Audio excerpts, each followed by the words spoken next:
Today in the Daily Dose, the day we lost Charlie.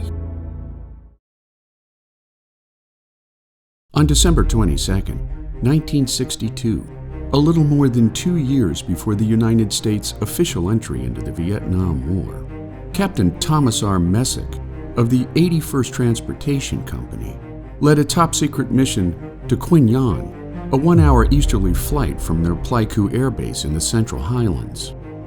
Known as Flying Bananas, a mission requiring 15 H-21 Shawnees had proved difficult to put together, since the twin-rotor helicopter required 11 hours of maintenance for every 1 hour in the air. Joining the mission was Chief Warrant Officer Charles Holloway, or Charlie, who had arrived in country only a week before the mission. And while Charlie had been trained to proficiency on the single-rotor Sikorsky H-34 Choctaw, the company's newest pilot had only 2 hours of touch-and-go flight training in the more challenging Shawnee. Chosen as flight leader for the mission, Messick made sure Holloway flew with Chief Warrant Officer Dan Gressang, who was one of the most experienced pilots in the 81st. The mission teamed the 81st with the 8th Helicopter Company, with the goal of delivering 860 South Vietnamese soldiers onto 3 landing zones north of Toi Hoa, a small fishing village along the coast.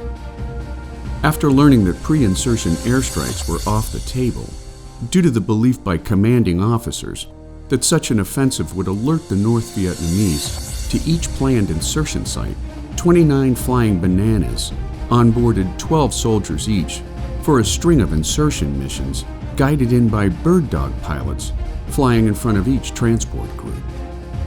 After Messick led the first group of Bananas to their designated landing zone, they came under intense enemy ground fire despite their unannounced arrival.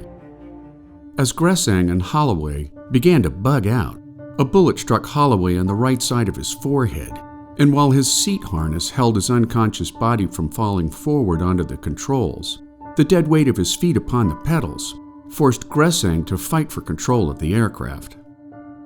After the crew chief removed Holloway's feet from the pedals, the rookie pilot died in a medevac Huey bound for an army hospital in Nha Trang. A father of 5, 31-year-old Charlie Holloway would be the 4th Army aviator killed during the largely secret and underreported lead-up to the Vietnam War, awakening in members of the 81st, in Messick's own words, that we had not fully realized that we were no longer training for war, but were now in a war.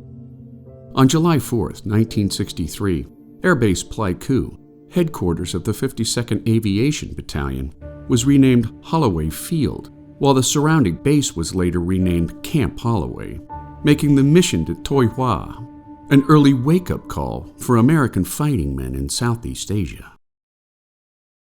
And there you have it. The day we lost Charlie, today in the Daily Dose. If you like learning something new every day, subscribe to the Daily Dose on YouTube or sign up for emails at dailydosenow.com.